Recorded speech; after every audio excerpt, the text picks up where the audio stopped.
네, 이렇게 기록적인 집중호우로 피해가 속출하자 이명박 정부가 추진했던 4대강 사업이 타당했느냐 논란이 다시 불거지고 있습니다.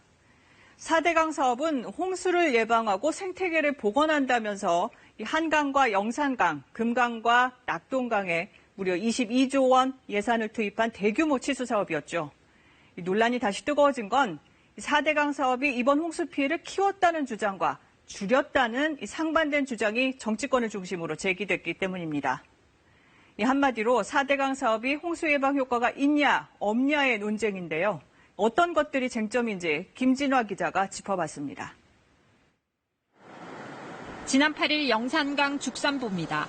강물이 불어나자 수문을 열어 물을 내보내고 있습니다. 4대강 사업으로 전국에 이런 보가 16개 설치됐습니다. 물줄기 중간에 보를 놓으면 폭우시 강물을 천천히 내려보내 홍수를 조절한다는 게 애초 계획입니다. 이번 홍수 때 4대강 본류 주변에 피해가 적었던 것은 보의 역할 때문이라는 해석도 있습니다. 거기서 물을 가둬주면서 옆에 피해를 안 주면서 그리고 밑으로는 또 계속 빼거든요. 가두면서 빼주고 이게 홍수 조절입니다. 그러나 지금까지 나온 공식적인 분석 결과는 정반대입니다. 환경부가 지난해 내놓은 자료를 보면 금강과 영산강 5개 보를 개방했을 때 모두 홍수 대응 능력이 개선된 것으로 나타났습니다. 감사원도 4대강 사업의 홍수 예방 가치는 미미하다고 결론 내렸습니다. 보가 있으면 하천수위가 올라가죠. 보는 어떠한 경우라도 홍수위를 상승시키고 그리고 그에 따라서 홍수 위험이 증가된다. 하지만 분석의 한계도 지적됐습니다. 4대강 사업 후 지난해까지는 비가 적게 내려 홍수 예방 효과를 제대로 측정할 수 없었다는 겁니다.